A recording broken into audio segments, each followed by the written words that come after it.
Everyone's been giving me shit, telling me that I always introduce the podcast with, yo. Is that true? Whatever, I don't care. Welcome back to the Mixplate Podcast, you guys. So much stuff has happened since the start of 2018. It's already April. Jesus. Busy. I just want to fill you guys in real quick with some Mixplate crew news. First off, our very own Jose Alejo had a spot playing for Frenzy After Hours show at the world famous Avalon in Hollywood with the Technopatic guys. Super fun, great turnout, after hours vibes. It was dope. Marvin Jess also had a gig there about a week later for Destructo's Let's Be Friends tour, featuring the likes of Papa Gary Richards, Dylan Nathaniel, and everyone's favorite Aussie, Fisher, you sick cunt. If you guys didn't know, in Australia, the phrase sick cunt means like your homie, like your best friend, like your best mate, like your sick cunt. It's pretty ridiculous, but I love it. Speaking of best friends, all of my friends have just been all about that move it up and down, side to side, like a roller coaster track from Fisher. They just blew up out of nowhere. I mean, it's fire, but it's crazy. It's real big now. We also had our Mixplate 1 year anniversary in February at Pattern Bar, which was so much fun. Thank you so much, Pattern Bar, for allowing us to have our 1 year there, man. It was perfect. We had some dope stage props that the homie Matt Kostoglu made for us for the show. They look super dope. We now have like a 2.5 foot like LED shaka and a custom made light box. It's ridiculous. We're so stoked. And then Dirt Vibes, the homie Lewis, he brought like DMX lighting. It was dope, man. We're just so happy to have our 1 year there. If you haven't seen the light box or the shaka yet, head over to our Facebook or Instagram. There's a whole bunch of pictures and videos of it. There's also a short little like behind the scenes video of like the build process of the shaka, so you can see a little bit about how it was made. Super cool stuff. Follow Mateos the Greek on Instagram. Hit him up if you need any kind of dope thing built. He is officially a part of the Mixplate crew as our head builder. We're stoked to have him. We love you, bro. You're killing it. It's actually super crazy because for our 1 year anniversary, it all just kind of happened by chance, but we actually celebrated our 1 year on the actual date, like literally 1 year ago to the day. I don't know, it was crazy that it lined up like that. Speaking of new additions, we also have a new addition to our crew. This is someone that Hector and I have been talking about from pretty much the moment we started doing Mixplate, and it's our friend Ben Salgado, aka DJ Bassman. We couldn't be happier to have this guy on. He's such a great dude and an absolute fanatic and master of drum and bass. We're really stoked to have him on board. He actually just had some big shows too as well. He played at Exchange LA Gallery for Feed Me, which is gnarly. Feed Me is ridiculous.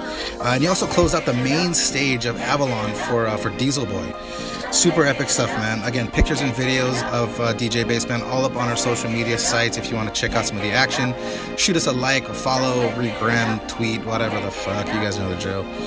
Last but not least, speaking of Exchange LA, that brings me to our guest of this very special podcast. I'm talking about everyone's favorite striped-wearing, up-all-night Southern California's favorite promoter, L.A. Waldo. He recently gave us an opportunity to do a Mixplate takeover of the gallery at Exchange, and man, did that go off. Such a great night. Crowd was amazing. We all played like disco-y, house type of stuff. Breakbot was headlining upstairs. Breakbot from Ed Banger Records. We brought the shaka, the light box. It all got live streamed. It was so much fun. That was our first kind of like show at a real club, which was awesome to say the least. Anyway, we talk about all of that stuff in the podcast. This one was really fun. We talked about a whole bunch of stuff, promoting some random dance music gossip, rain in LA. I don't know. We talked about a whole bunch of shit. Anyway, thanks again for listening, everyone. Give it up for Marvin Jess and LA Waldo.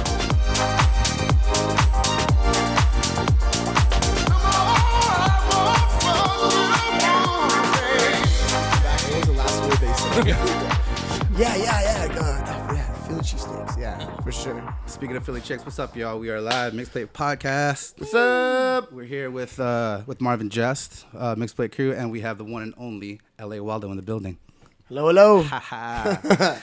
It's funny. It's a super rainy day in L.A., which is rare.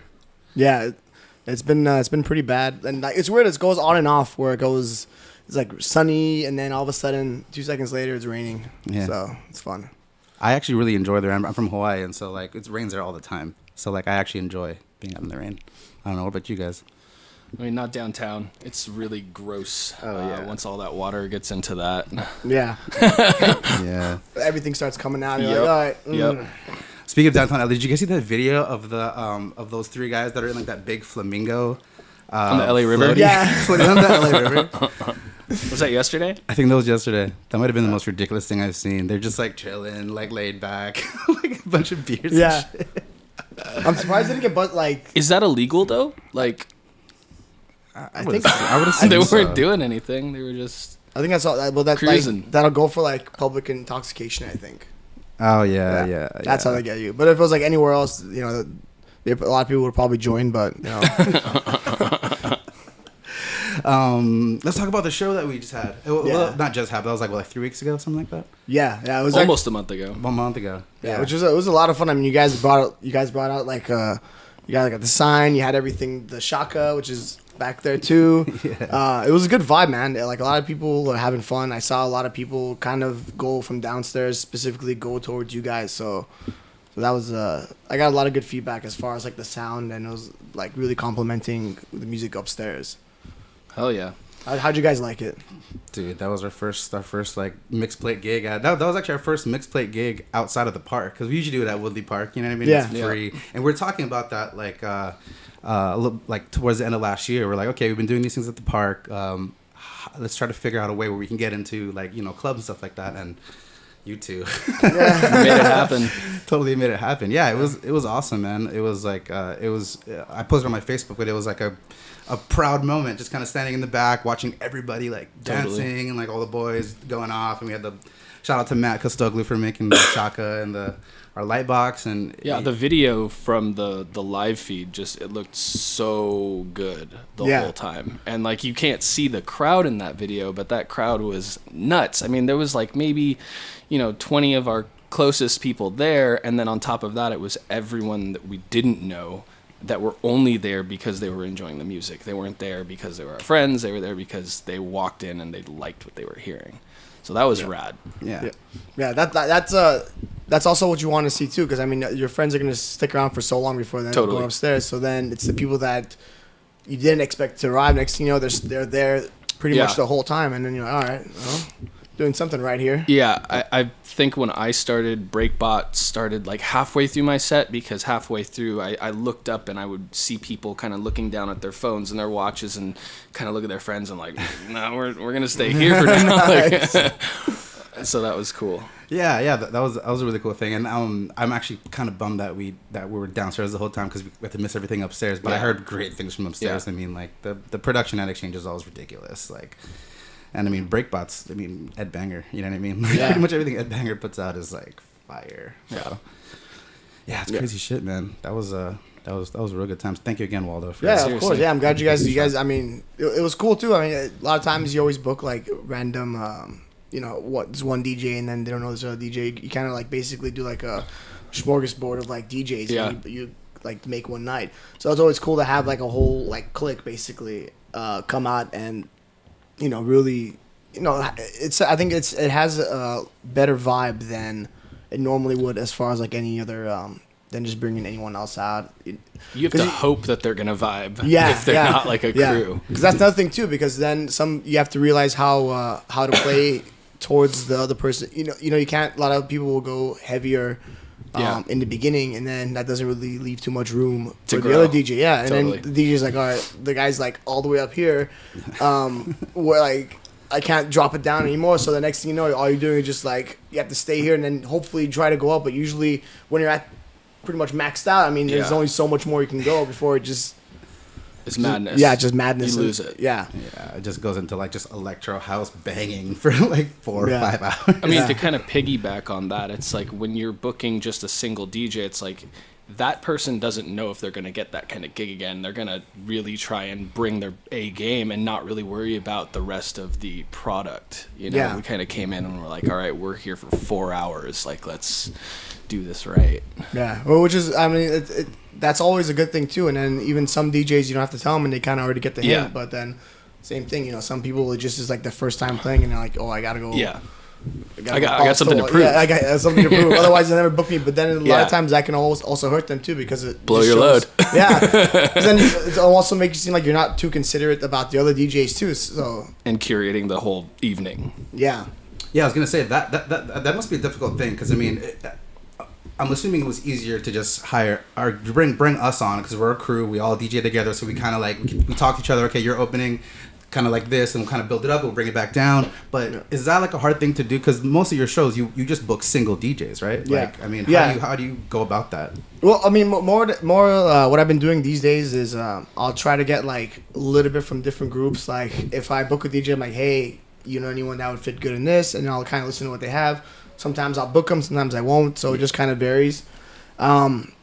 But a lot of times, like discussions you guys have with each other, I try to have with them. But then still, you know, some people it's tough. And then there's certain things even you just have to remind some people. Like one of the things I always say is always bring an extra flash drive just in case, because there's been the time where I think it was the Ethernet cable that's linked between the CDJs. One of them they weren't like reading, so the guy had like man. one CDJ, and then luckily my other friend who was there at the time, he ended up going back to back and basically like saved my ass. One and one. Yeah. Oh my Yeah. God. And the whole time I'm like kind of like just sitting there like, all right, Just counting Just down calm those down. beats to one. Yeah. Like, oh my God.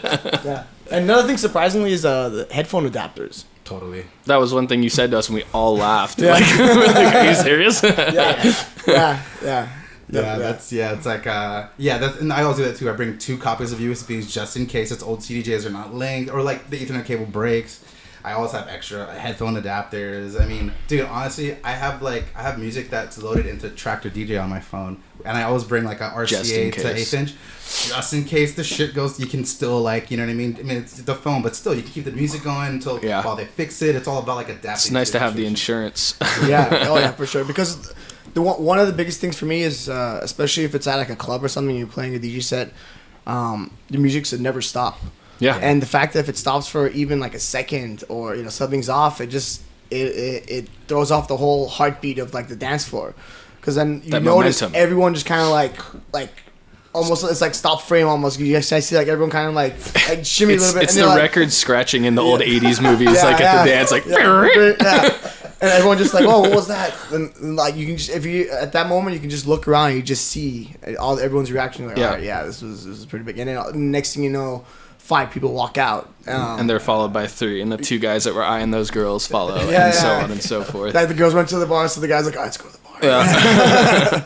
And then all the DJs in the crowd are just like, oh, fucked up. You fucked up. Just talking Fucked shit up. Yeah, it's funny too because there's some of my DJ friends, like when we go to other shows, and it's funny how you can see them like critiquing like the other, and like, oh, yeah, that was cool, that was good, but I don't know about that last one. Yeah, like there's like a weird like. It's kind of hard yeah. not to. You know what I mean? Yeah. When you like work so hard on something, it's hard to let other people who are in a better position like get away with Yeah. shit. Yeah, you know? oh for sure, yeah. Because I mean, I definitely, I mean, even I do it too. Sometimes if I hear something off, I'm like, it didn't go too well. Yeah.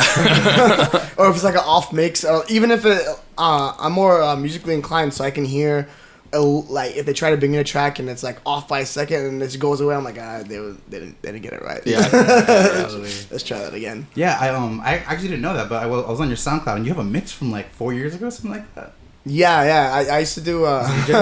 Yeah, no. What I used to do is I used to run. I made a bunch of music on Reason. Ooh, old school. Yeah. Actually, I still, Reason adapted. Yeah. So what I had is I just had like unmixed, unmastered, and then what I did was I made clips of all of them and I imported it all into Ableton. So in Ableton I have about, I think I had like 300 different clips. Like I had like the first 4 channels on Ableton, the drums. and then the bass on 5, and then I think the percussions and like random things were on 5, and then 6, 7, 8 through I think it was 12 was like bass synths and like different like clips. Totally. And what I also did was I linked through, I think it was the plugin was Max for Live. Yep. And I linked in Resolume through there.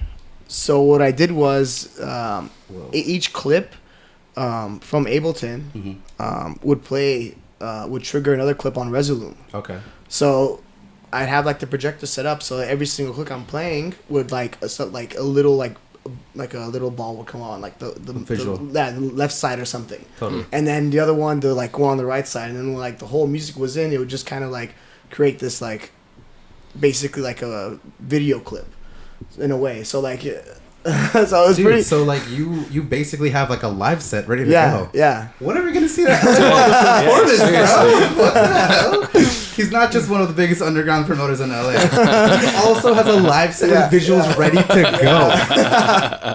You should just book yourself at a gig. You think it'd be pretty easy, right? I know the guy, I got in. But no, I like more and more I think about it, and then I kind of dabble here and there. You just gotta like focus time on it. So that's what I'm kind of like trying to gear up to. But it's definitely something I want to bring back, especially when I saw the Fortet show last week. Oh, yeah. That was like Masonic Lodge? Oh my God, that was probably the best show I've ever been to. Saw some great videos. From Yeah. that. And when we walked in, you saw everyone kind of hanging outside where the lights were hanging. I'm like, no, I just like dove Get in there. straight in Yeah. there. I'm like, I'm not gonna watch this from the like sideline. I have to be in it. You want to see what he's doing. Yeah. And actually, ended up getting right behind him too. You shot a video from Yeah, it, right? yeah. I see. And I'm looking at him, pretty rad. and he has like all these Ableton clips, and I'm seeing it all. I'm like, oh, I see what he's doing. And then like he was rocking a Model 1 too, which is pretty badass. Richie Hawtin's mixer, right? Yeah. That's great. And I don't think it was all linked, but it was programmed pretty well.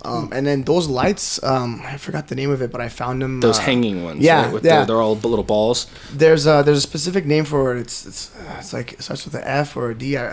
But each one of those is like a pretty penny. So Yeah. and Each strand. yeah, right? each strand, and then they're all linked in, and then you're talking about like maybe 200 strands. And I think Damn. I saw them online for like 200 just for that one strand. So I mean that's And they were just like hanging throughout the whole crowd. Like you could walk through them. yeah. Well, it wasn't like the whole crowd. Uh-huh. I would say it was maybe like a 20 by 20 space, Mm-hmm. maybe a little bit bigger. But then there's the outside area, which was like the whole venue was really cool actually because even when I walked in, it had this like smell. And I can't put my finger on what it smelled like, but it just was so like comforting almost. And it set up like this whole vibe. And then even the venue itself isn't that big, but I think the way they had their walls set up and the lighting, it just made it seem like a way bigger space than it normally was. Gotcha. So it was, and then seeing that kind of triggered me. I'm like, all right, dude, maybe I should like go back and like actually start doing this again. Dude. So That's tight. Yeah, I mean, to be fair, you're setting yourself up for success because I mean you're promoting your ass off. You're doing a whole bunch of you're recording, you're curating a bunch of your own shows, and damn, dude, that'd be tight. That'd be pretty fun to see, dude. I'd like to see that. Yeah, I've always been interested in people who perform live with Ableton. You know, like Flying Lotus and like Daedalus, and you know what I mean. Like Yeah. that's such a different way of it's not really DJing. It's like you're electronic performing, basically. yeah, exactly. It's almost like you're playing your own instrument. Like your instrument is a Ableton. computer. Yeah, it's a Yeah. computer. And then I mean, you're talking about some of these sounds you've been getting, like the distortion. Even we actually got the new Reason 10, I believe it was. They're still making Reason. Reason's still a thing. Yeah. But they got Props some up to really like Reason. solid improvements. But for me, it's I worked mainly with Reason and Ableton, but mostly with Reason. Yeah. So I'm most comfortable in Reason. It's crazy. Um, It's rare. Yeah. That's old It took a school. while to get used to it, but then Ableton for me was I just always treated it like it was just basically something I can mix through. So that's where I pretty much like even for my live setup I had a panel of just like of effects, and I just kind of go through it and then I loop some parts. And yeah, I mean like I pretty much knew all my clips, so I never really had headphones on. But I mean, it's even Forte didn't have it. But I mean, if you know what you're playing, you don't really have to hear it because everything's all MIDI clocked anyway. Yeah, and it's synced. Yeah, it's synced and everything like that. So I remember the first time I opened up Reason, or not, I opened up. My friend opened up. He was kind of showing me around, and he clicked tab.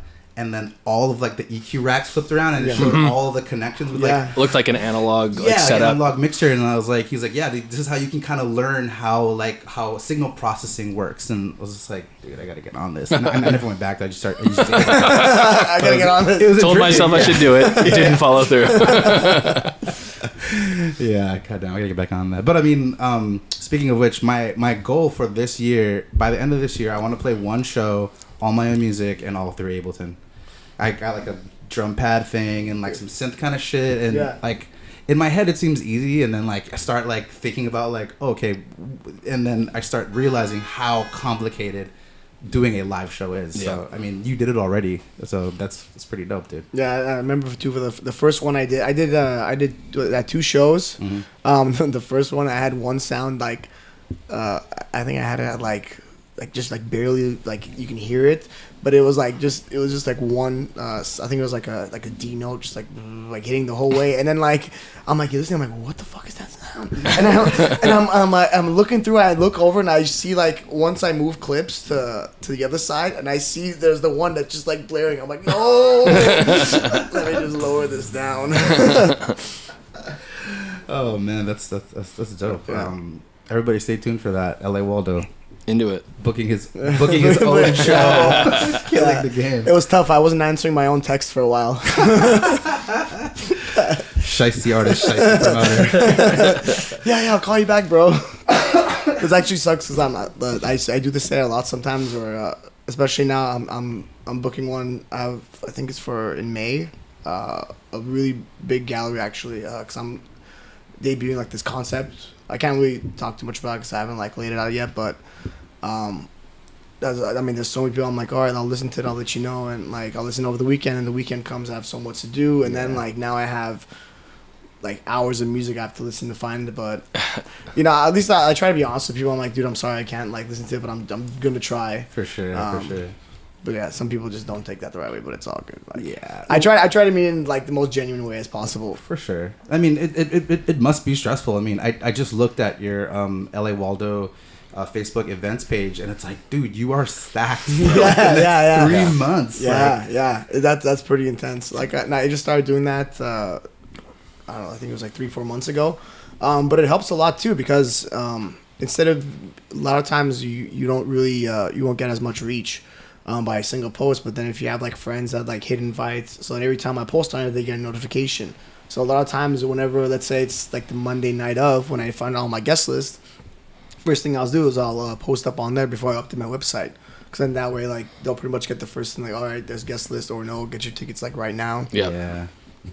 And then throughout the week you also just post about like the different sounds, like someone has like a record that's out, you post it on there, so it's good that I always stay like active on there to kind of like make it seem more entertaining than just like, all right, just come party.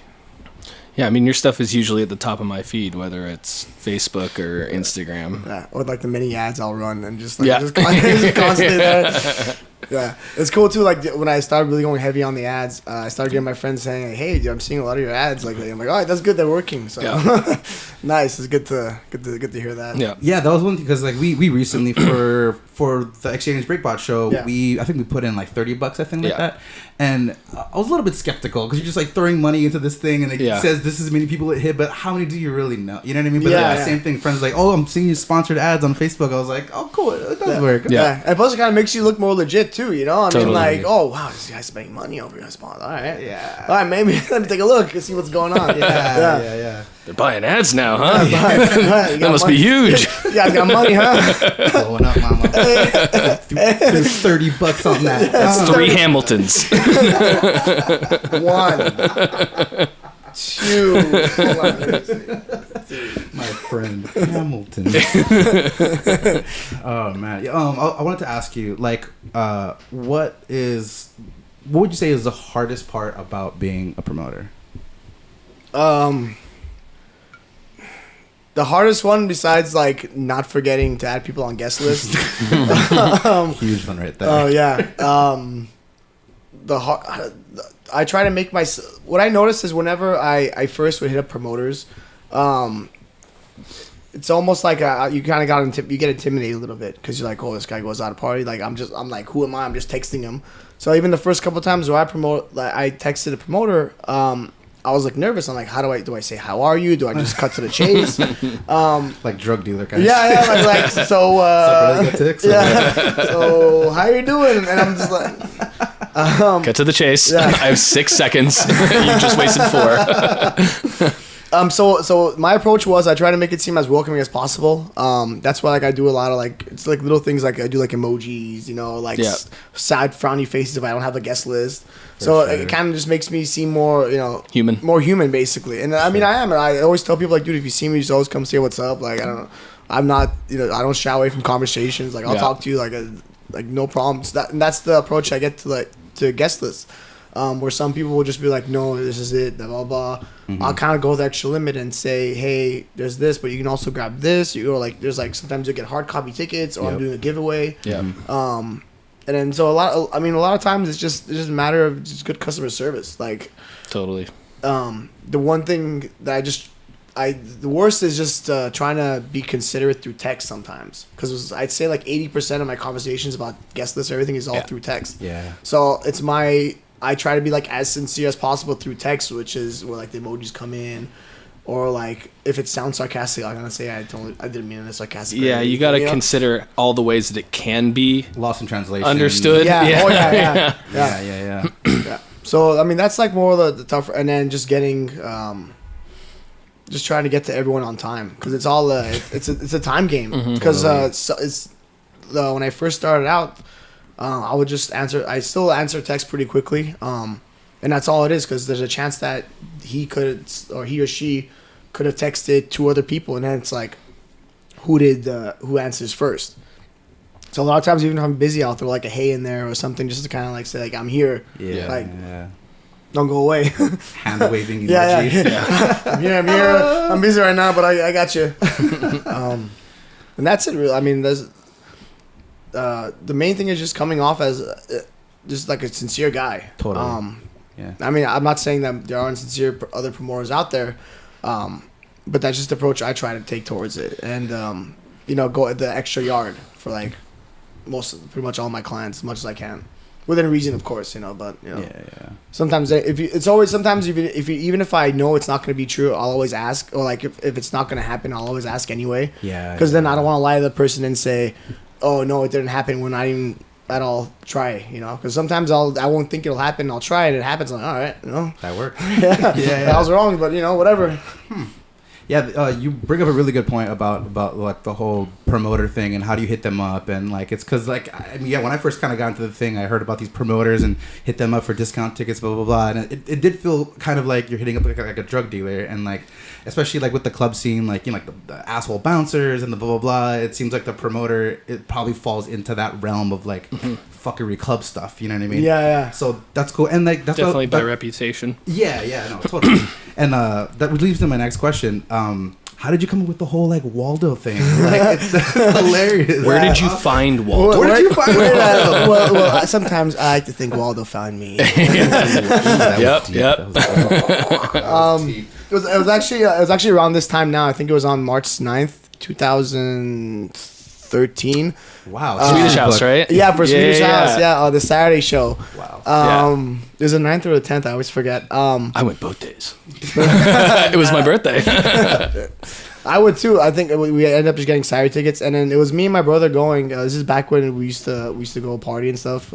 Like I just broke up, and then he broke up with his, like, and then it was just like we're just single brothers, partying it up. Yeah.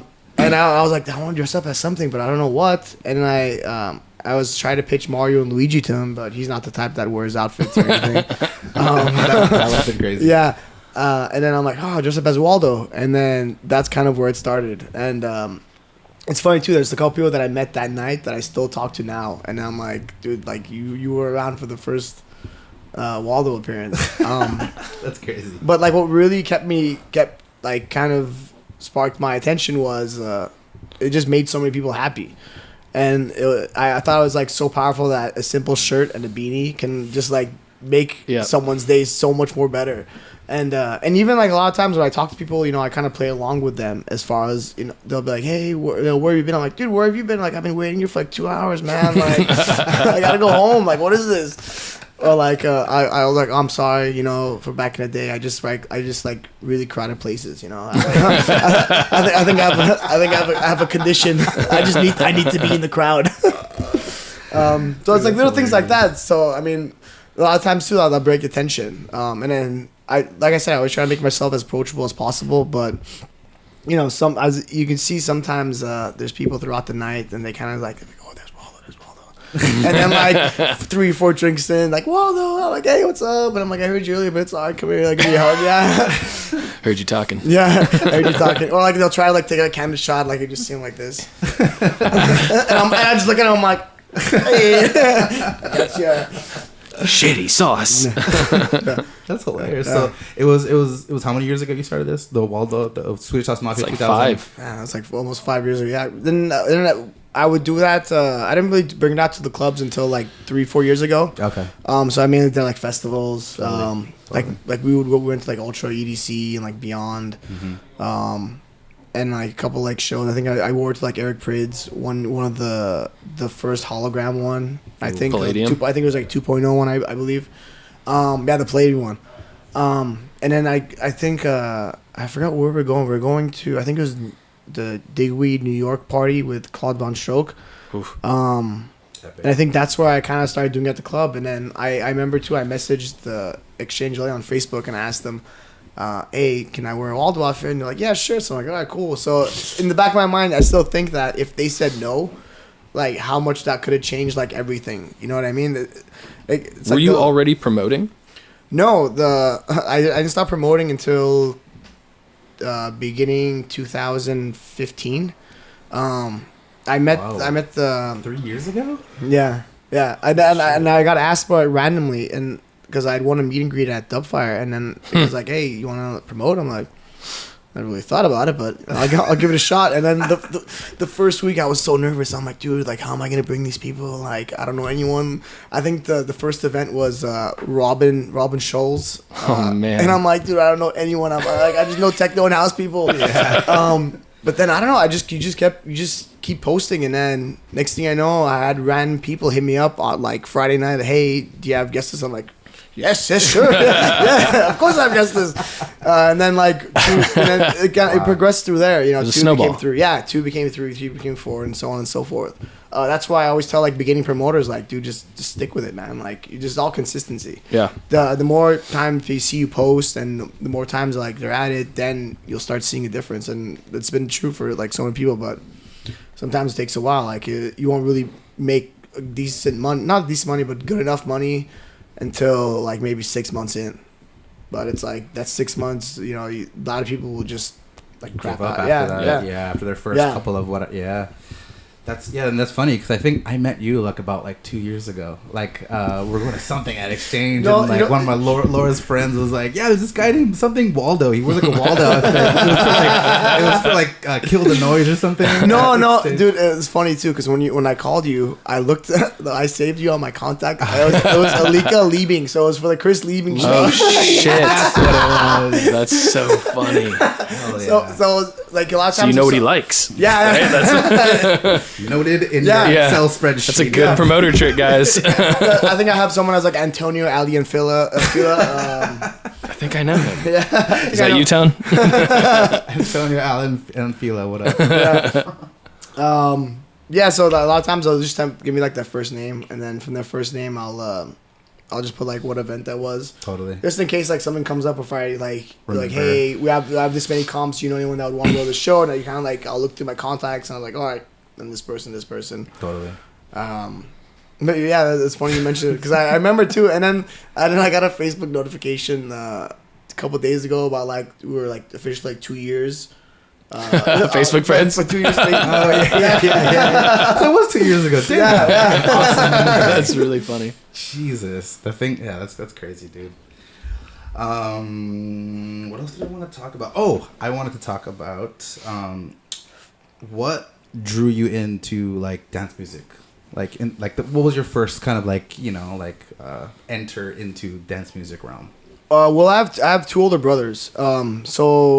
And one of them, I mean, there's a huge age difference. I think one of them's like 15, the other one's like 18-year difference. Okay. So I mean, I was 12 years old, and then they would be listening to I think it was like it's like back when Power 106 used to do like a little bit of house. They used to have these, they had these like house mixes, and my brother would have super late them. at night. Yeah, Right?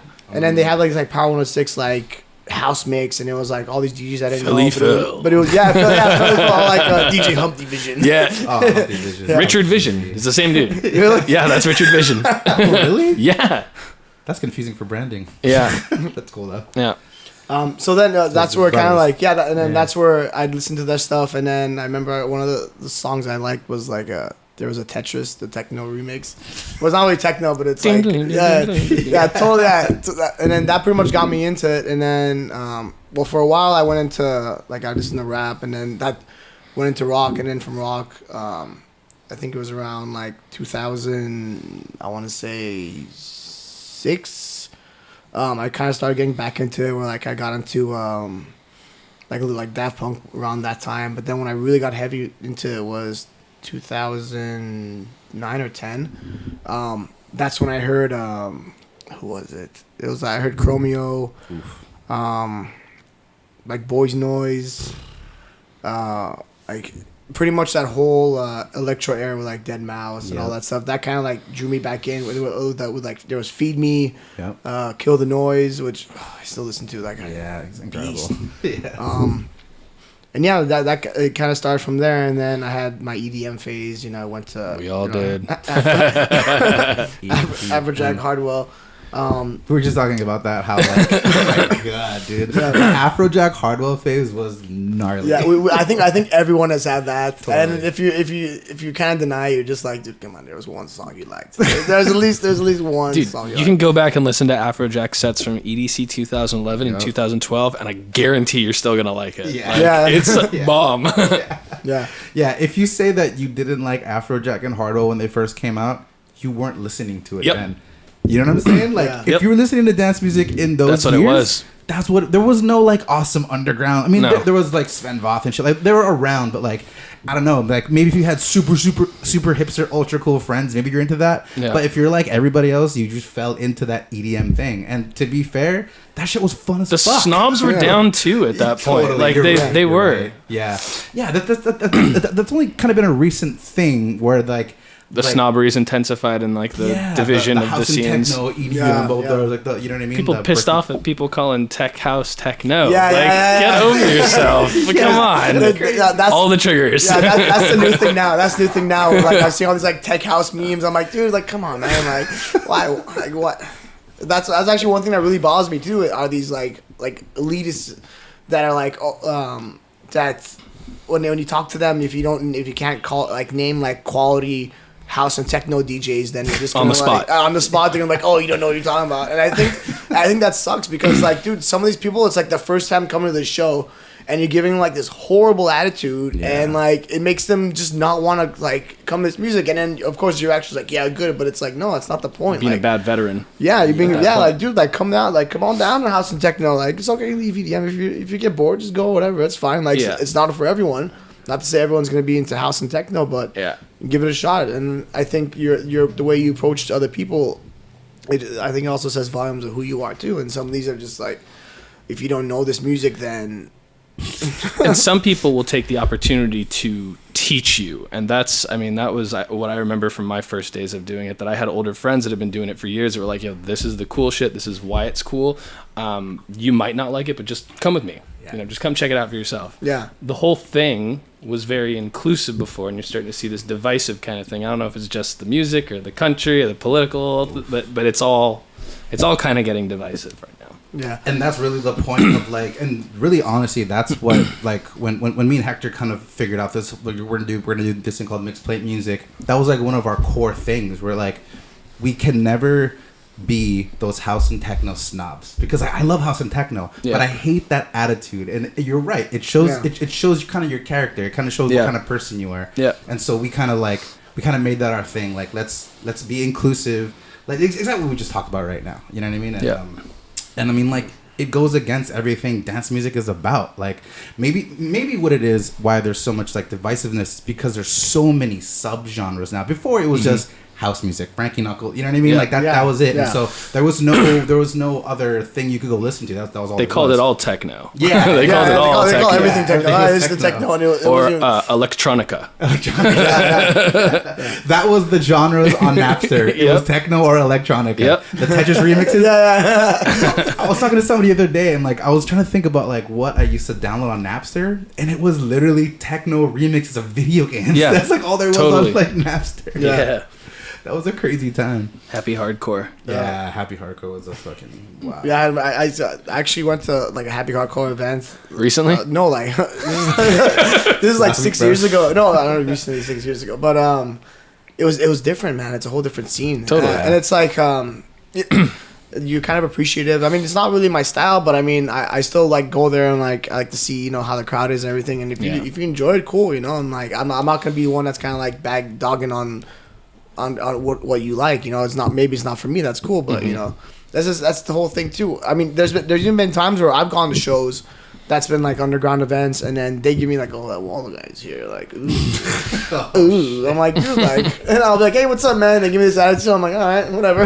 Like, I still try to approach it like, dude, whatever, man. Like, I'll still talk to you like a normal human. If you want to give me attitude, that's your problem. But that's hilarious. Yeah, that even happens to me. So like, I still get hit with like this, like the snob, but whatever though, it's fine. I mean, it just, like I said, it just sucks for the other people. Like for people that are just kind of like trying to get into the scene or like try something new.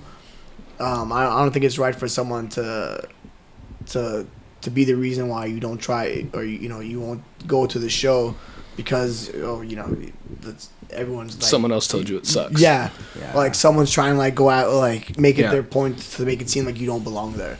And I think that was the big thing with like electronic music, where the whole point of it is, I mean, it's for like people that like didn't really have like a place. Yeah, a place. Totally. It was for like the gay community. It was their outlet, like the warehouse thing. You know what I mean? That was the one place they could go to be themselves and be free and, you know, do whatever they wanted to do without worries for their like physical safety at that point. Exactly. You know, which is so insane. Like, yeah. So I think that's why we're doing the mix play things. We want to promote that inclusion aspect of dance music that has been like the core of it. You know what I mean? So bring it back. Yeah, and the same thing. I mean, you guys have a good vibe too. I mean, like that's why I definitely do try to book like similar, like if it's like a group or something, it's always easier to work with because you guys have your own like chemistry, mission statement pretty much, and you have your own chemistry. You guys know which one works, who goes to what, you know, which is better with which. You know what I mean? Yeah. So it was nice. It's always nice to see like different groups, and there's a lot of them popping up now too, which is actually pretty cool. So that I think I see that as like a big growing thing. I know like the MDA guys and like Costa Mesa, they've been doing this strong for a while. Yep. I actually know a bunch of them. Really cool people. A lot of fun, really solid DJs too. Who else is there? Understated. Yep. Understated's been fucking wrecking shit. Yeah. Yep. Desert Hearts, obviously. Yeah, I was looking through. There was somebody else that was like that's been consistently like doing some crazy shit in the underground scene. I mean, besides our friends, 100 Block, Teclopathic, and Puerto Rhythm, and Tech Support San Diego. Tech Support San Diego. Yeah, totally. Tribe Out West. Yeah, that's what I want to talk about too. Kind of, it's like the whole like crew thing. I think like it's kind of cool that in dance music we have like these little like gangs. It's like it was it's like it was with hip hop in like late 70s and early 80s. Like they all had their crews, they all spun a certain way, they had their own vibe. Yeah. Like that show, The Get Down. No, but that's cool. I think that adds a lot more. It adds a lot more to the dynamic. So it's just not like this DJ. It's like, dude, it's a group. So you're creating a whole vibe, and like even especially like the Desert Heart people, like they're like killing it, and it And like every single party I go to is like the best party. And like I mean, most people that don't really go out that hit me up like saying, hey, you know, what's a good event to go to? I always like point them in like, dude, go to Dirty Bird party, go to a Desert Heart party. Like those are like the parties, and usually they're the best there. I've never been, knock on wood, I've never been to like a party I didn't like that was like Dirty Bird, Desert Heart. Well, and at those parties, it's not like some other promoter came and picked them up so that they can make money off of them at their club. It's them putting on their events. Yeah. And you know, kind of piggybacking on what you were saying with picking up crews and stuff. I remember when we were talking about doing something together, it was like, okay, it would be really fun to play one of your things, but at the same time, how much more will we be able to do if all of us are on there? Yeah. And you haven't seen us play outside of there yet. Like, we don't usually play just disco like that. Like, it was like a mission. It was like, all right, guys, so it's disco night. Let's just like bring it all out. We've never done that before. Yeah. And it was really fun. You know, having that mission. Yeah. You know. Yeah. And like I said, like it had a really good vibe the whole night too, and you guys kept it there, so it didn't go off the wall.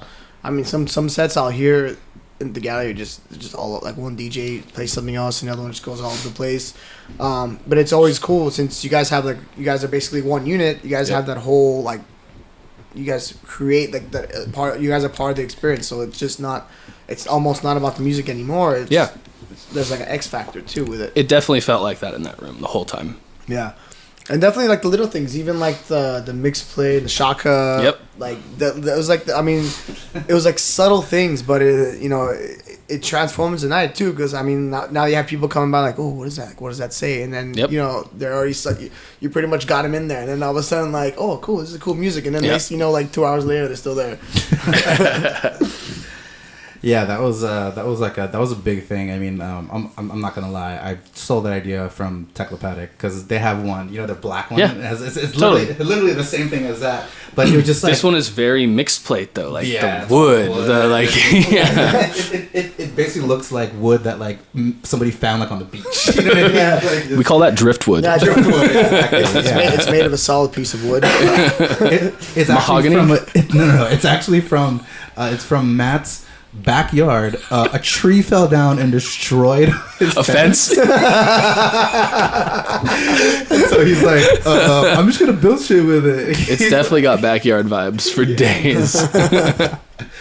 Yeah, like and so but like I remember seeing the pictures sign from Teclopathic shows and being like, and seeing like, you know, the guy just like halfway into the mix and like eyes closed and just like Teclopathic in the front.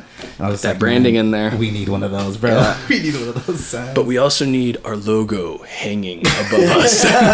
Nice. You're crazy, man. Get out of here. Go home, Malika. You're drunk. Okay, I can do that. Oh man, yeah, that's crazy. All right, we're gonna take a little break, guys, and we'll be back with more podcasts with Marvin Justin and LA Waldo. All right. Woo!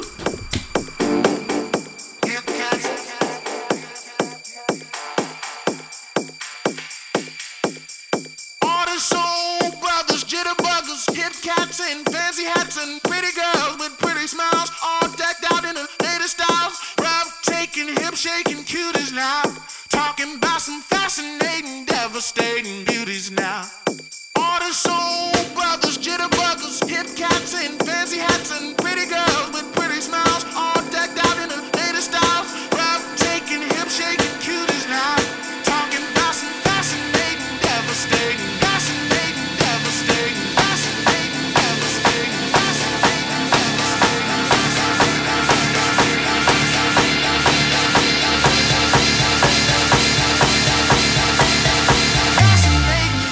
Devastating beauties now.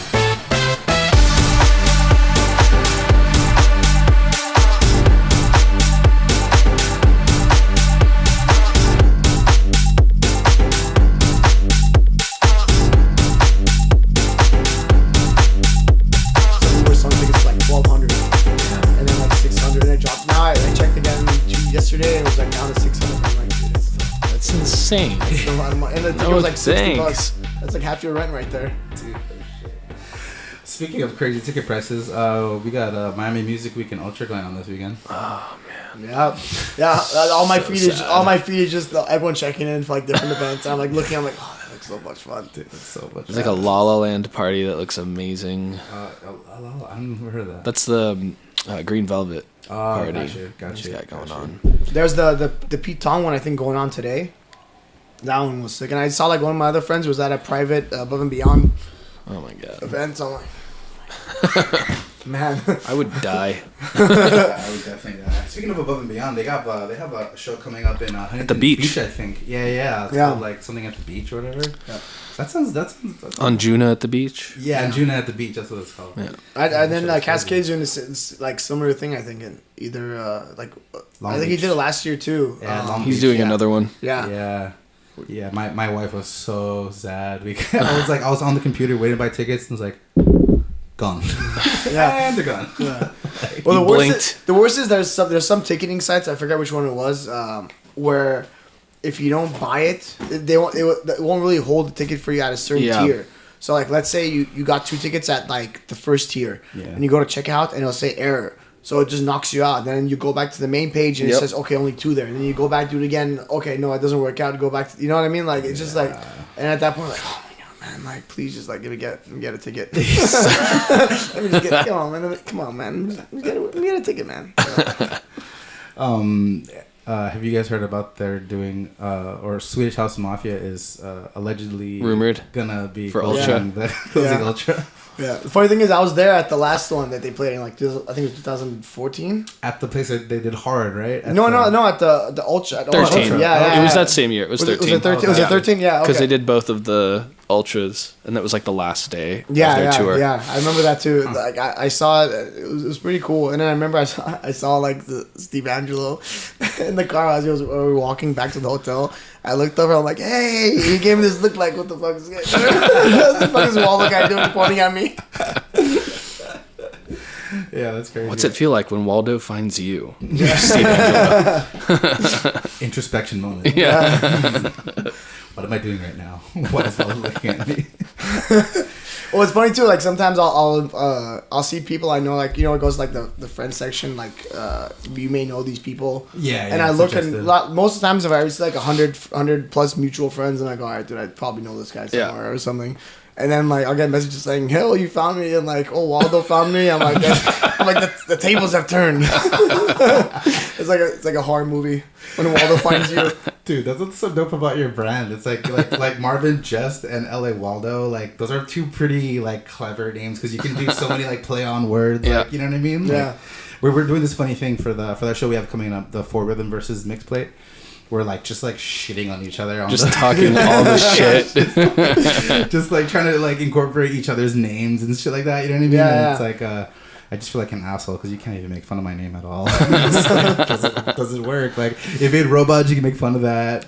You could do some jest. Fuck you. You know what I mean? Oh, do you guys want some E? He's got like 7. Hey. That's not really a diss though, right? Yeah, it's got like 7. Is it 7? 5. It's 5. My bad. Yeah, that was like dude, my friends, and my wife and all of the friends were just like, "Are you sure you want 5 E's in your name?" Like, There's not going to be any mistake in who you are when someone's searching for you on Facebook or on that's what I said. SoundCloud I was like, or when you anything put like an that. ALEEE, you're gonna find me. You know what Yeah, I mean? Like, by the third. By the third, that's Yeah, by the third. oh, there he is. Yeah. Like, but then like, what my point was like, look, no one knew how to spell Skrillex when he came out. Everyone's like, what the what's Skrillex? How do you spell that? And then like, you know what I mean? So I was like, fuck you guys, I'm going with 5 E's. Whatever. Well, even like some DJs, they have like I see a lot with like the upside they use V instead of the A or something like that. Yeah, Little things dollar like that. sign. Yeah. Well, the funny thing is like a couple times if I ever meet like a DJ and I can't really. I'm not sure how their name is pronounced. I think that's like the second question I ask them. I'm like, because you hear it so many different times. Like even like Eric Prides, everyone says Eric Prides. Prides. Yeah. You know, and I'm like, Netski, Yeah. Netsky, Netsky. Yeah, That's Netsky, yeah.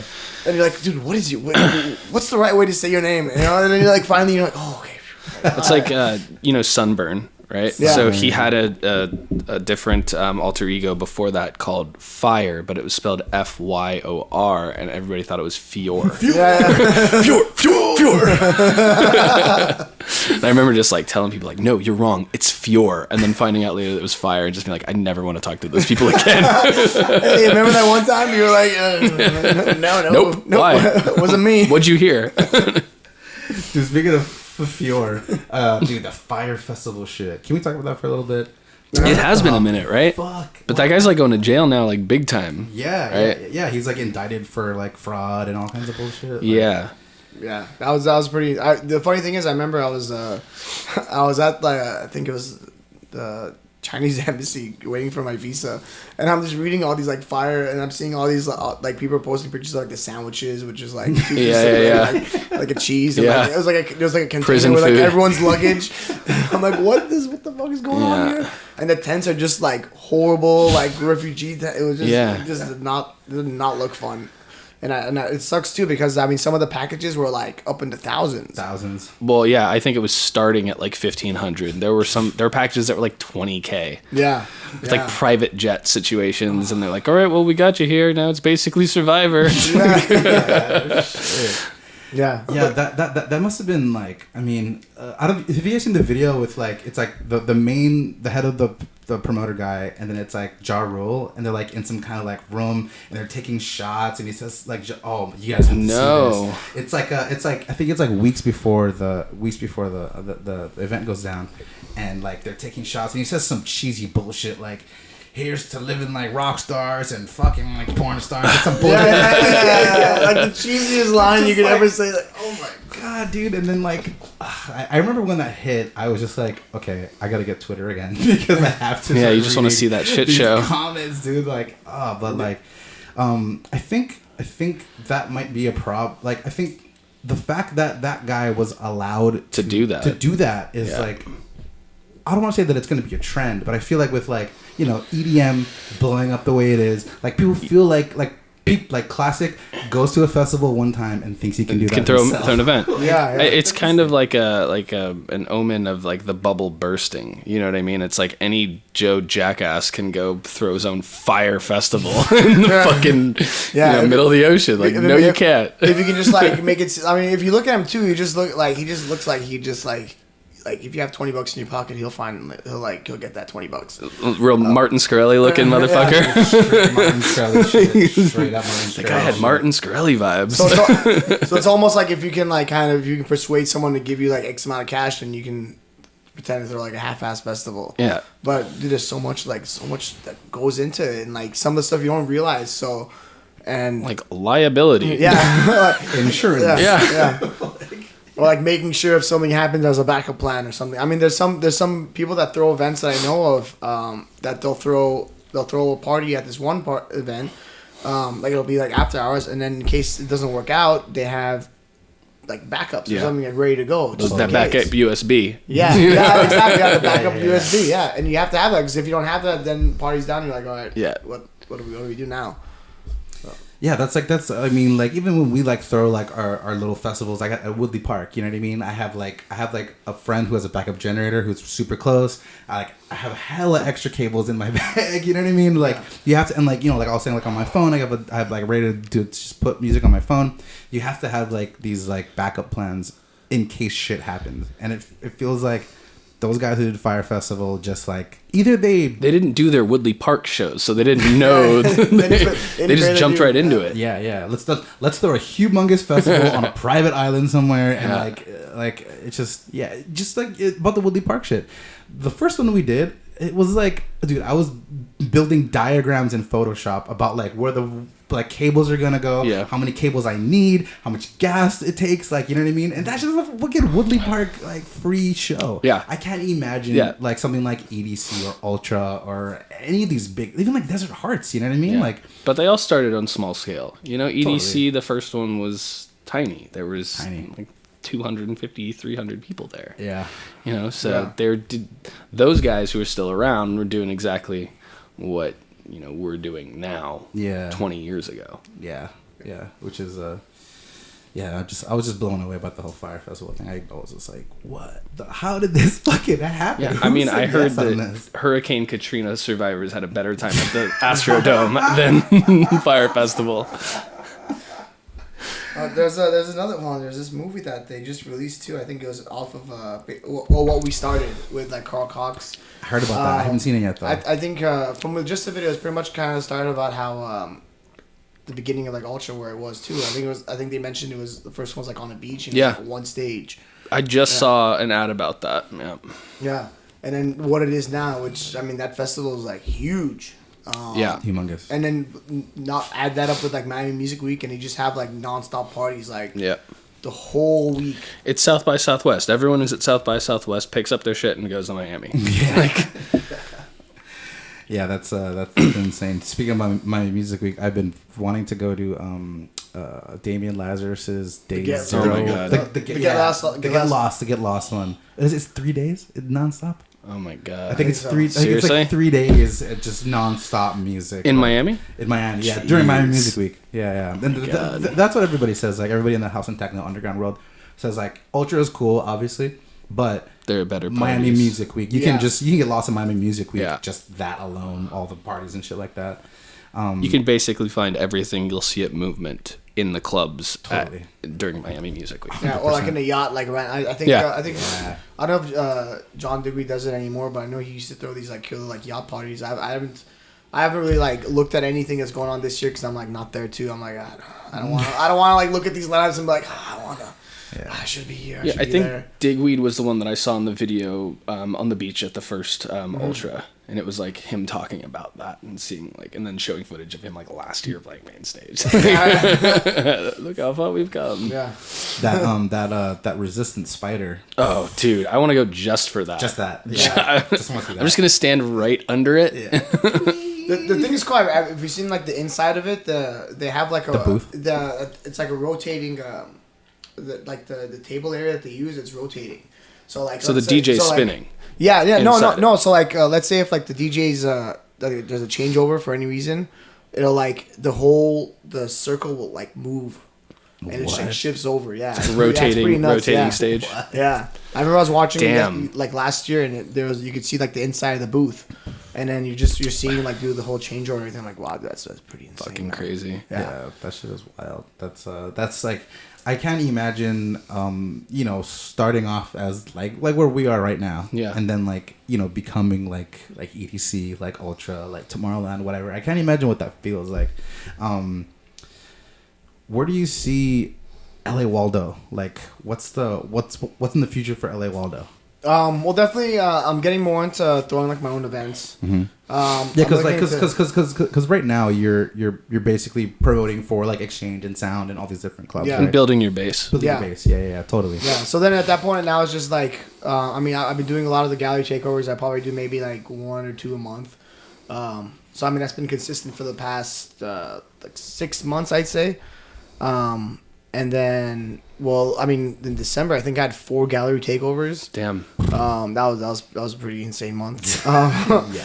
But now I'm trying to go a little bit extra with it. I'm trying to think of like different cool things that I can add in there and like little possibly little themes or something. To make it different when you get in there as opposed to when anyone else is carrying. Yeah, exactly. So then, what if you walk past the door to the gallery? You'll be like, "Oh, what's going on in here?" And you kind of like creep in there. Yeah. And I mean, whenever, for the most part, whenever like Desert Hearts does the upstairs, I know for this last one, like they took over the whole bottom and they have like little boutiques. They cut everyone that was down there. I had friends that were booked for that. Yeah. I knew it. They had the Subset, who's a Chip Fam DJ. He was supposed to play for that one.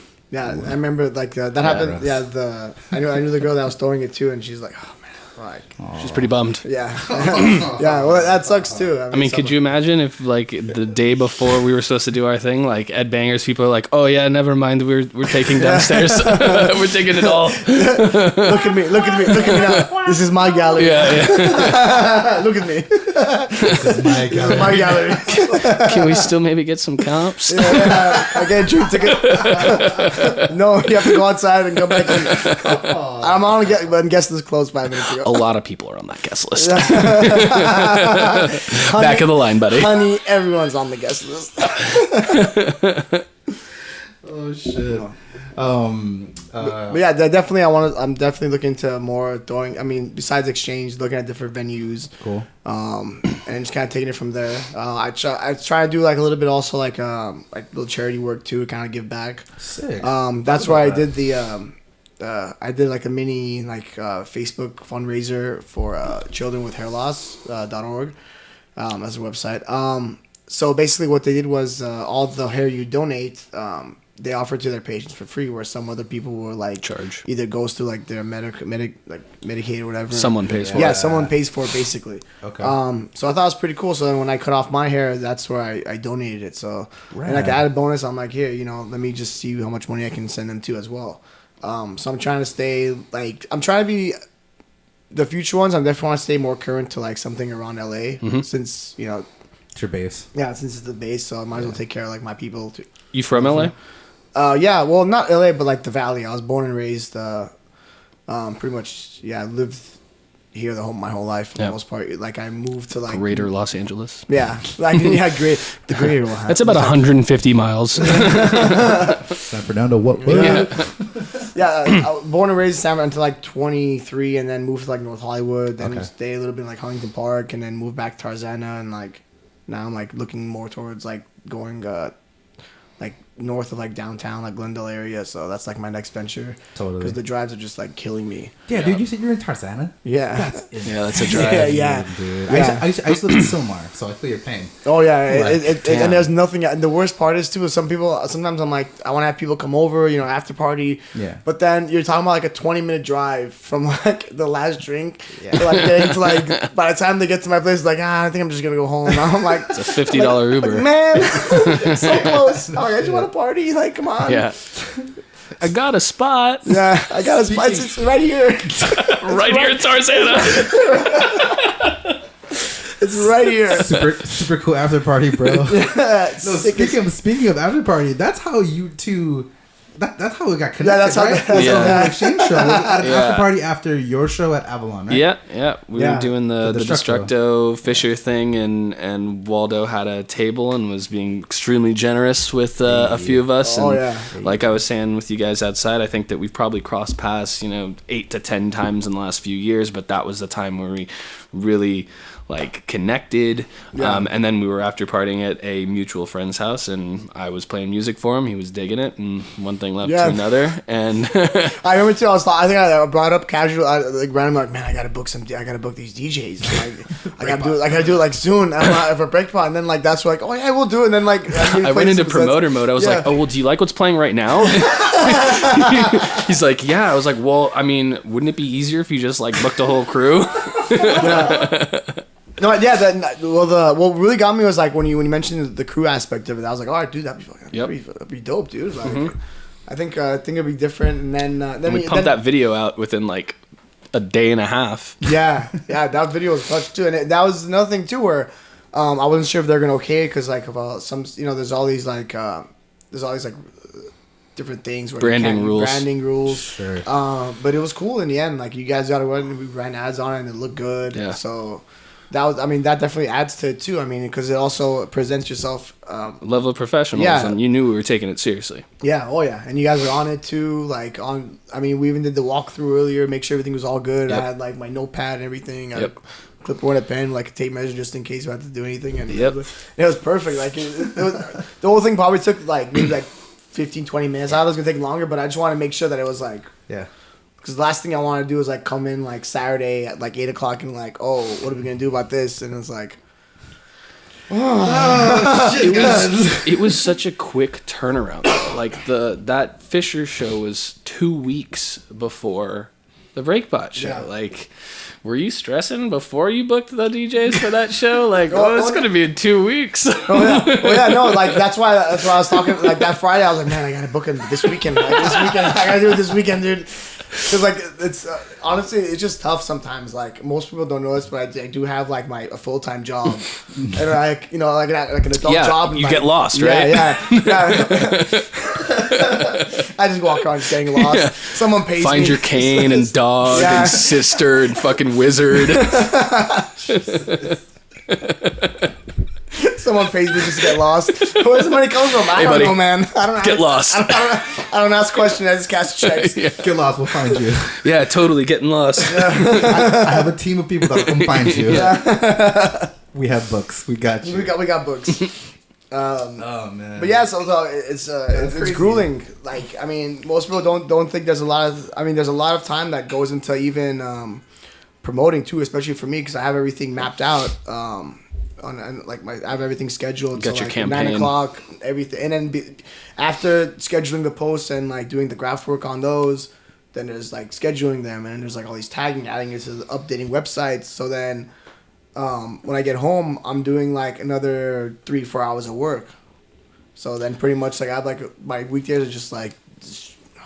I mean, it's that nonstop. grind that weeds out a lot of those early promoters. You know? Oh, yeah, it's for sure. super tedious stuff, but you know, it's not that bad. You know, you just have to do it. Yeah, exactly. You have to have like little loophole. Like I mean, Your lot systems have to be in place. Of stuff, yeah, exactly. And a lot of it helped. Like Google Documents helped me so much Oh, just yeah. on that. Oh yeah, Google Docs. Shout out. Big up Google. Shout out to Google. Shout out to Google Docs. I'm trying to get that money. Yeah, that's what I wanted to ask you too. Is like about the grind of promoting. I mean, like we were saying earlier, like when you approach a promoter, it's kind of weird because you're like, it's like they're like the gatekeeper. Yeah, your experience. You know what I mean? So and you said that like your approach to it is try to be like friendly and you know, like welcoming and all that.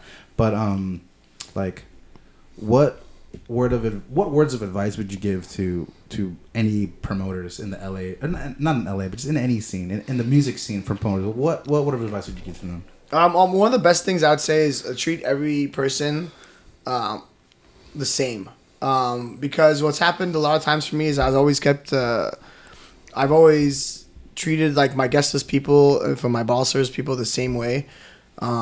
Because what happens a lot of times is the people that were on guest list so long, like for like years, probably were in school or something, couldn't pay, whatever. Sure. Now they have like careers and now they can, you know, get ball service. And then if you weren't the one that was taking care of them when they had, you know, they didn't have the money, and then, you know, now the money's coming around, now you're like, oh yeah, I'll take care of you this, they're not going to want to come to you.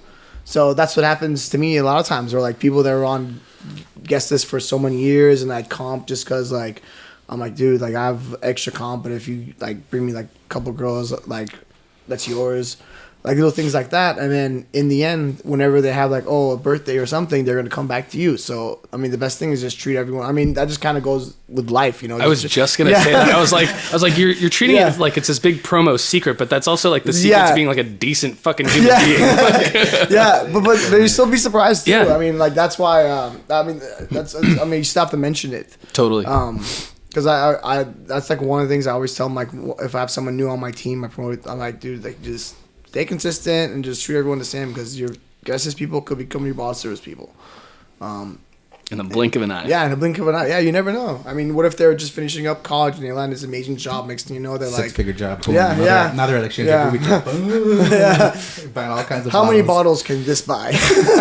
Yeah, I mean, we were just talking about how 5 years feels like it was 2 days ago. Like, how many of those people that were on guest lists are now buying bottles? Like, realistically, that's enough time to get a fucking master's degree. Yeah. Yeah, 100%. Or what's crazy is like some of the people that were on guest lists are like out I see them at parties all the time now, like married with kids. Don't party and it's anymore. just it's just so crazy. I'm like, dude, like we were just you like moved. we were just like partying like a year ago, and then you're having a kid. I'm like, this is like insane. It's like maybe the partying led to the kid, and maybe and scale back.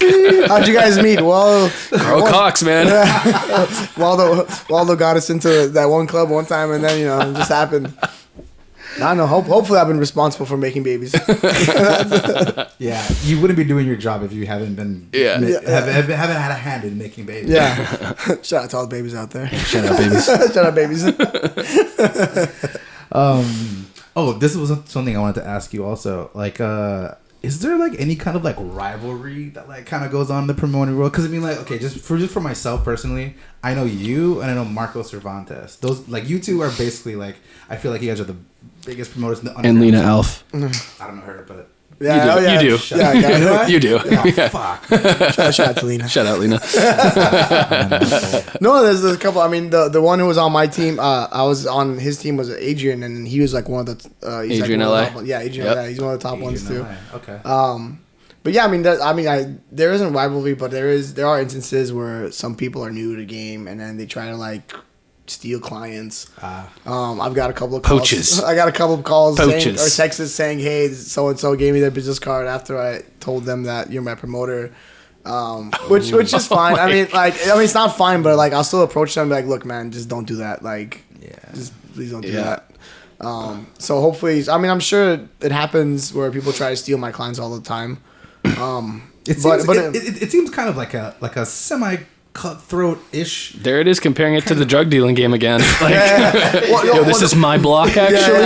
I run exchange. Yeah. This is my list. Yeah, Waldo's from 6th all the way until B, okay? But no, like I mean, like but my whole thing is, I mean, if you treat them well, then they're gonna come back because the chances. I mean, there have been so many times where, like I said, I forgot put people on guest list. And I've had to cover their ticket costs, and it just comes out of my pocket just because, like, you know, I fucked up. You know, I'm not gonna like. I remember one time I put the wrong guest list information, and then it was like the guy came out from like it was like OC or something, like a far distance, and you had to pay like $80, and I'm like, dude, what's your Venmo? And I just Venmoed him $80, like. Yeah, I can't say I've ever heard of a promoter ever doing that. Yeah, so that's that's pretty rad. Yeah, that's I mean that's what happened. Big ups to LA Waldo. Big up, that's so never let anyone hurt. Yeah, That's crazy. It's That's customer retention right there. That's like you were saying, that's that customer service, that being a decent human being, you fucked up and you're going to cover it. Yeah, I'm manning up for it. That's basically what it is. And that still happens here and there, but you know, I still cover everyone. And then usually they're pretty happy. I'm like, dude, I'm sorry, but you know, as long as you didn't pay, or if they did pay, then I cover it. So Yeah. yeah, but I mean, like actually the worst is Vegas. Vegas is I was really going to fucked say, up. I bet that one's Vegas. Vegas. tough. Vegas. You have people just like out there, like it's like a Shark Tank. And you're not supposed to be with multiple spaces, right? Aren't you only supposed to be with certain like groups with Vegas? Some places, yeah. I know, like I believe it's like I forget. I think it was Hakkasan. Like you can only do Hakkasan group, Yeah, or you can only do Win, or you can only do those specific clubs, and you're not supposed to do multiple. Sounds like a whole lot of gang shit. Yeah, exactly. Yeah, Exactly. It's vicious. Like I know, like I mean, like Hakkasan, that group is like very particular to like they don't have any other outside promoters except for like their in-house people. Sure. Like they're signed promoters. There's like promoter contracts too, and like if you look at it, they're like you can't. Your contract is like null and void if you promote anything else promote while anything you're else. supposed to be working on a certain campaign for their stuff. Yeah, And there are promoters out here that do that. Bigger promoters.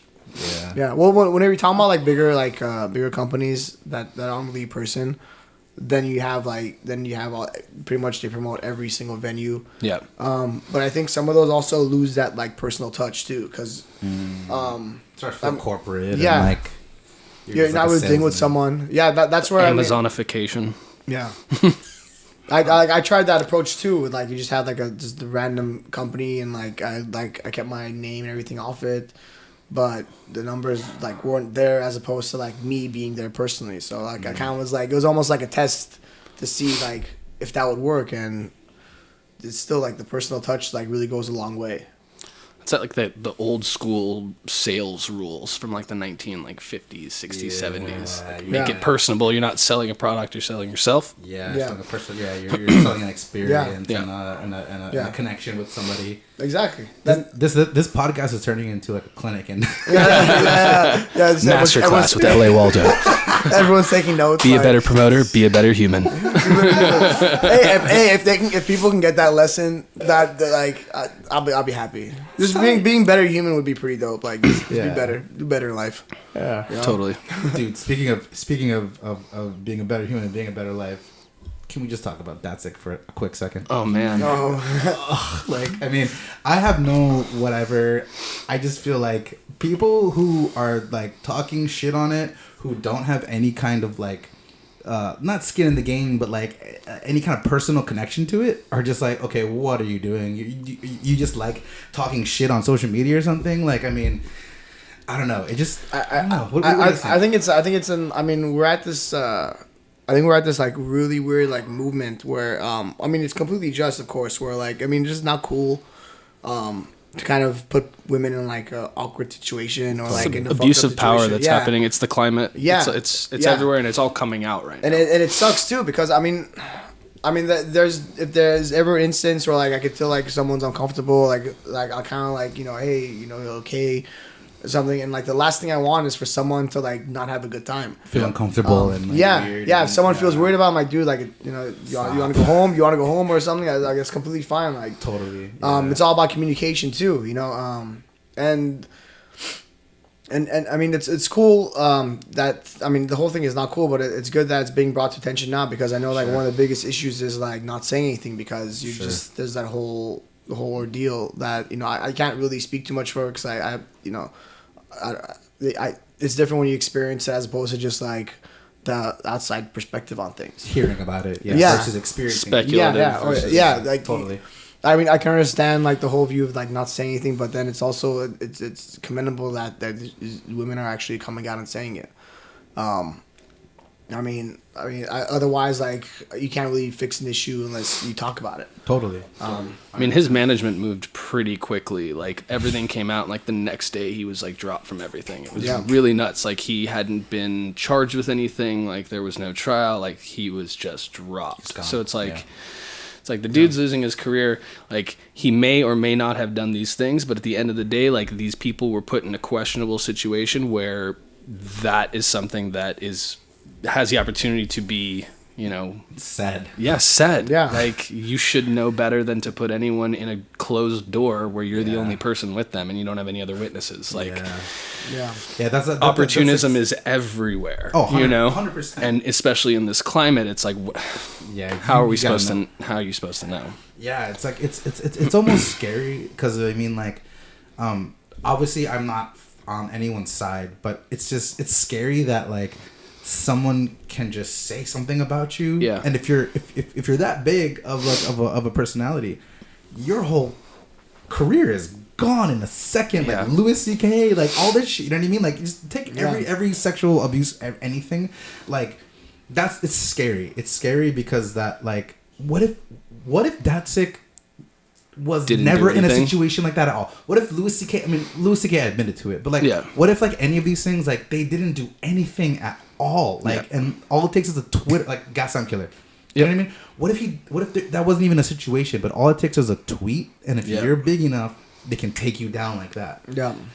On the same side of it, if those motherfuckers did that, that's terrible. Yeah. Like, that's awful. It's like, if that's your sister, that's your wife, that's someone's daughter, basically. Yeah, that's awful. You want to take those words seriously. Totally. You know? Yeah, it's a weird thing to try and comment on. That's I mean, I want to bring it up just because I heard what I gotta say, but it's a weird thing that, like, our generation is going through. Like, this didn't happen back in the day. Yeah. Like, well, it happened. It didn't come out in this way. Yeah. And people were settling for money and all of that. And, you know, people have been sitting on it for years and years. And there's something going on in the political climate that's just bringing it all to the surface. Oh, yeah.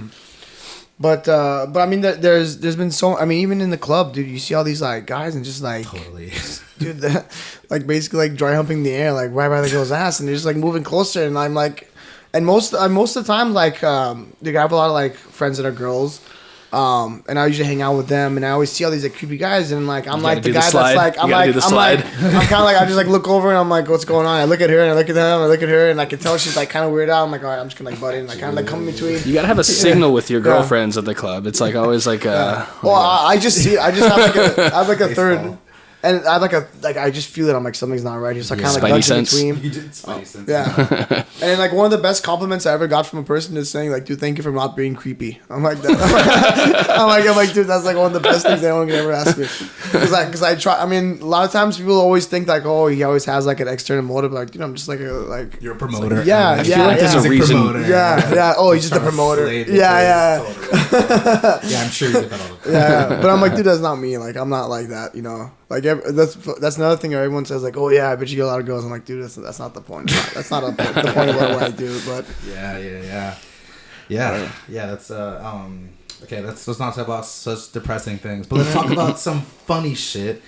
Did you guys see the couple who is on Indiegogo right now? Who has Indiegogo for? Oh yeah. For like the career, like The DJ duo. The DJ duo of like It's basically pay for their ghostwriting. trip around the world, With basically. an Ibiza show is confirmed. In parentheses. And we don't know how we're gonna get there. And they said they spelled it bargain, not Berghain. Everybody's like, have fun at Bargain. You're gonna slay it at Bargain, bro. Do you think they're trolling? I actually know that they're trolling. Oh, you do? I actually messaged the guy. His name is Matt something. It's Matt. And, Putting them on blast now? well, no. I mean, like, I think the industry realizes what they're doing, but the fact that I fed into it. I was just like, I reported the thing on Indiegogo. I fucking like said all kinds of bullshit on Facebook. Talked all this shit. Talked all kinds of shit. You send it to every group chat I'm in. but then I messaged the guy, and you know what? I'll read it verbatim. Oh my god! I'll read it verbatim, just because I posted on all the forums. The forums know what's going on. Well, like, I mean, I think this needs to be something to be said, because I feel like, I think people have done this before, but like now, I don't know. It's like, I mean, okay, I'm not gonna say anything about this. This is what it is verbatim. I said, "Are you guys for real with that Kickstarter? That's a joke, right?" And he responds, "PR all day." Yeah. I said, "Dude, you're either the most retarded or the most genius. I can't tell." And he says, "Why not both?" Well, so he says, "LOL. We knew nobody would give us that, but we knew people would flip out. And look where we are now. Yeah. LOL. Everywhere. Genius. They're everywhere. Yeah. So I said, "Good luck, I guess." Random emoji. And then he says, "Buzz, then drop music. Basic. Thanks." So I said, "I guess if your tracks are fired, then it's smart. Cringy, but smart." I hope you don't suck. I said, "Are you guys doing EDM or are you guys doing house of techno?" He said, "EDM, going to be well-rounded, though for all crowds. You don't have to close any doors, see how it goes. 2 days ago, nobody knew we existed. We have some fire coming out, music videos and all. BTW, we literally haven't spent a dime on our videos or engineers." Yeah, it's base building. Ray Cash called it. Ray Cash, in a comment on Facebook, said that he was just like, "Watch, these guys are gonna get booked for something." He's like, they're doing that like marshmallow head, the Stevie Aoki, throw the cake at the person. gimmick. You know what I mean? It's a gimmick. Yeah, it's a gimmick. And I was just like, huh. That's pretty crazy. All right. I responded to you. That's Look, pretty dope too. Yeah. I think he was gonna respond to me. Yeah. I thought he was gonna just go block. You know what I mean? Yeah. But what I've noticed is that like, and Amber Lee also, they're hearting all of the shit comments. Yeah. They're like, it's almost like this was their plan. This was their plan. When they do that to the shit comments, that adds relevance to those comments, and then the people who are going to disagree with that, the algorithm sends it to those people. They see it, Yep. so they're working it pretty right. I can just imagine your face getting that message, being like, "Huh, that's actually pretty fucking genius." Well then. It was like, yeah, no, because I thought Emilio was gonna get blocked. You know what I mean? Like, and then, but like, okay, and this is what I will say. The way they went about it is cringeworthy, but is it any more cringeworthy than any of the pop music that happens and how they do shit with sex scandals, Kim Kardashian with sex tapes? Is it any different? No, because you need to make advertising in this day and age not as obvious. That's like sponsored content, that sort of thing. So you need to create buzz without saying like, "Hey, this is what I'm doing and you should come see it." Mm-hmm. Instead, it's like you're seeing this story unfold and you're becoming attached to it either on one side or the other, and it's base building. Yeah. It's politics. Basic politics. It's basic. It's pretty basic. Classic divide and conquer. It's pretty cool. Left, right, Republican, Democrat, fucking politics. Yeah, it's A crazy. little bit of country and a little bit of rock and roll. Hey. Yeah, it's I don't know. I just find that shit funny. Yeah, but crazy. same thing with you everyone has to find their own angle, you know. Sure. And I guess let's see. You never know. Like a year from now, they'll be like booked at like major clubs or like festivals and stuff like out of nowhere. Headlining Firefest. Yeah, Dude, plot confirmed. plot twist. And then it like goes off 2 like point- and like sells out and Yeah. like it's the best festival of all time. Yeah. It is legit fire. Dude, if and I don't know if you guys know, but they're called Lit. They're called LY. Yeah, No, they're LYTT, yeah. LYTT. It's Amber Lee, LY, and Matt TT. Lit. If Lit headlines Fire Festival and that is a dope thing, I will totally eat my words and. Could you totally- imagine they just let it tank the first year so that it creates all that buzz in the same? Yeah. That's What if, a whole. what if it's a new Spike Jones movie and we're all just getting drilled the hardest right now? Yeah. Spike Jones? Yeah. Are you behind Yeah, this? where are you, dude? Dude, that would be like, you From just Spike pop- Jones that would and Sacha Baron Cohen. be produced by. Yeah, that'd be insane. Fuck.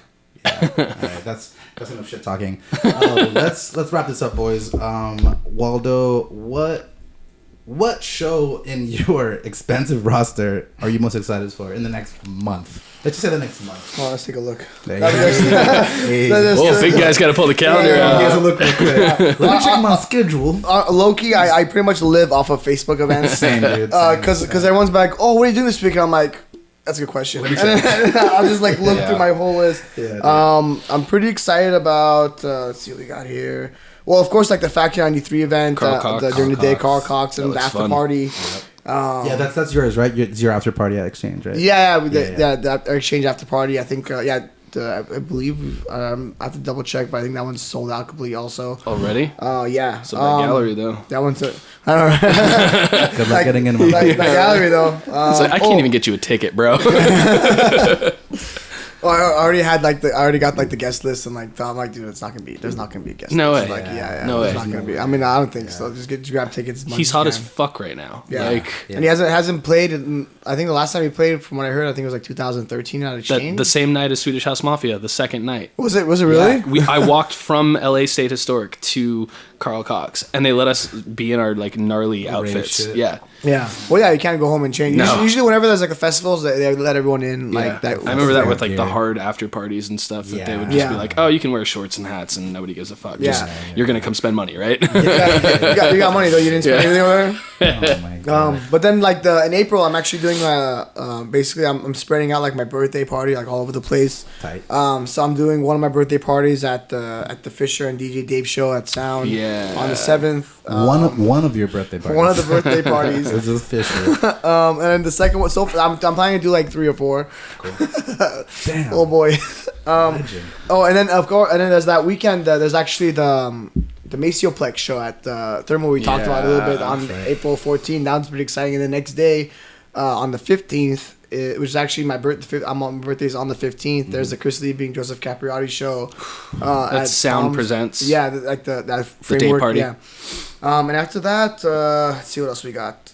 Oh, then we announced the Drum Code one today for April 28th. Oh, I saw that. With Bart Skills. That's an exchange. Yeah, that one's Exchange LA. Some dirt gallery though. That's a good question. Seriously, seriously. That gallery, though. We can play disco. We can also play We can play techno. techno. We'll play techno. We can play techno. Everybody listens to techno. And then after that will be like the Billy Kenny at Exchange LA also on May 11th.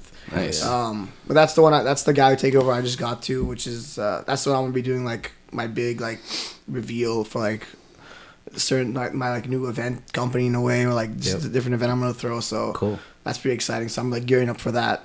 So that's like that's pretty much now.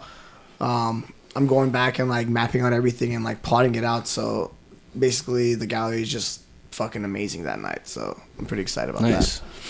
Dude, that's awesome. That's more than I think anybody is doing these days. Yeah. So I mean, you like shout out like you, bro. Like you're fucking killing it. Thank you, man. You guys are killing it. Seriously, we're trying. Yeah. But like no, like and like yeah, we've met once before, and then we did the exchange show. But like now, sitting here and being able to talk to you, like we can feel your vibe completely, and like thank you for being an awesome human being in this scene, because that's what we need. You know what I mean? Like we don't need like, you know what I mean, like shitty vibes. And so I do appreciate it, and that's like one thing I do hear a lot. Not to like stroke my ego or anything, on, bro. But no, like, it's always nice because I always try to make myself as welcoming as possible. So when people are like, oh, you actually are, pretty cool guy, I'm like, yeah, dude, just like come talk to me, bro. Like it's all good, man. Just don't be an asshole, and we're all good. That's all it is. Just don't be an asshole. I'll talk to you, man. That's all it is. That's it. That's it, guys. That's all you gotta do. Just talk to LA Waldo. Don't be an asshole. Don't be an asshole. Watch everyone becomes an asshole. And what's your Facebook link in case anyone wants to find you? Oh well, honestly, just if you just put in LA Waldo, like everything would just come up. If you look, I do hashtag LA Waldo anywhere, everywhere, because everything's Twitter. all tagged. Facebook, Twitter, look up LA Waldo. Man's got his own hashtag. Yeah. Hey. And the best part is now I have other event companies using my hashtag Yeah. too. So most people will be like disgruntled, but I'm all like, no, dude, I'm pretty fucking happy. Someone's using my hashtag. That's pretty dope. Yeah, that's pretty dope. That's like first world props right there. Yeah. Hashtagging me, bro. Yeah, dude, I saw you hashtag me. Sub. I have one last question for you, Waldo. How long until we get a Waldo's Warehouse? Ooh. That's actually good. I like know. that Waldo's Warehouse. Waldo's Warehouse. I like that. How long do you think until that's a thing? That maybe summer. Who knows? Ooh. Yeah. The fact that you haven't done your own warehouse party yet is kind of beyond me. Yeah, well, like that's where that's the cool thing about the gallery, would it kind of build up experience for it. Sure. Like, now I'm used to like what the whole thing entails, so it's easier for me. It's almost like whenever you start your own business, you don't start the business right away. You'll start with like maybe go intern for a company that's similar to it, and then you kind of find out the ins. You find out the ins and outs of it. Yeah, and then you go back and you're like you would approach it differently than if you didn't have it. So that's kind of the mentality I did. So now I'm kind of like. And the gallery is kind of like a mini warehouse in like the way that it's laid out. Oh yeah, it is. Yeah, it could be kind of like what I easily told. Transformed into like a warehouse style for sure. Like if that was the only floor, like it was a fucking warehouse. Yeah. Concrete floors, pillars, fucking yeah. Well, shit, guys. Keep a lookout for that. What's it called? Waldo's Warehouse. Waldo's Warehouse. Waldo's Warehouse. According to here on the Next Play Music Podcast. Heard it here first. Look out for Marvin Jess's guest list. All right. Thank you, guys. We love you. Thank you, LA Waldo. Thank you, Marvin Jess. Thank you. Thank you guys for tuning in. Love y'all. Peace.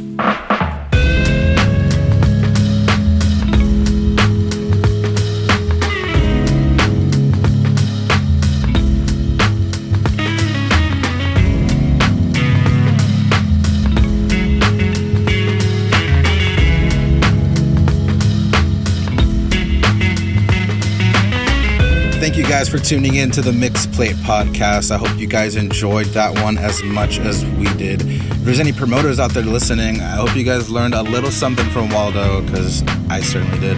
The track you're hearing right now is the latest release from none other than, yep, you guessed it, Evade Robots. The song's appropriately titled After Hours, and if you don't get the reference, I suggest you get your ass to an After Hours and throw this one on for the drive home. Check out more of his original music on SoundCloud at Evade Robots. Just a little bit about what we have coming up next. Big news, we're bringing back everyone's favorite Woodley Park daytime rager, Unison. If you guys haven't heard about it yet, Unison is basically all the 4 crews that we work with, our friends on 900 Block, Techlopathic, Ford Rhythm, and ourselves. We come together, we pool all of our talents and our resources to have an awesome festival type of event in the park. We're going to have multiple food vendors, live artists. Last time we had Helen the Moon come out and do tarot reading in this really cool wooden tent like teepee thing that she built. super dope. But people were selling like these cool crystals, necklaces, jewelry, clothes, all kinds of stuff. And on top of that, we got some really, really great DJs coming out to spin some tunes. We got Mikey Fam, Mary Droppins, Ben Dragon, and Marie Nix. It's all going down May 5th. Yes, ladies and gentlemen, Cinco de Mayo of this year. This one's going to be fun. And after the park, this is actually our first time doing this. We're going to be having the Unison after party at our favorite little spot in downtown LA, Pattern Bar, to close out the night. Pattern Bar is such a great venue. They have like really good drink deals. You can add CBDs to your drinks for an extra charge. They got some awesome food if you get there early. It's good stuff. As for the lineup at Pattern Bar, it'll be featuring Stefan Say, Luis Miranda, and the lovely Juliet Mendoza. We're real happy to have her back at Unison. She absolutely destroyed the last one. So, and as always, we'll be doing a Unison family set with all the homies, which is a little bit hectic and it gets crazy, but it's super fun. This will be our 4th Unison, man, and I'm so happy that we're still doing it. It's my favorite event personally. Obviously, I proposed to my wife there, but I hope that Unison holds a special place in your heart the same way it is held in mine. We all put a lot of work together to make it happen, and we've just seen so much cool things happen from Unison, and so we hope you guys have an amazing time. Log on to the Unison Facebook page for more details. We'll see you guys in the park. Last little bit of news, our YouTube channel is being updated. If you just search Mixplate Music, you can find us. So from now on, you'll be able to listen to the podcast 3 different ways. The Apple Podcast app, SoundCloud, and now YouTube. So you got a whole bunch of different options. We'll also have some recap videos of our events, trailers, live streams, cool clips, all kinds of stuff. So go ahead and check us out on YouTube, subscribe, like, all that jazz. It really helps us out. And as always, thank you guys so much for listening. We appreciate and love you all. Until next time. Peace.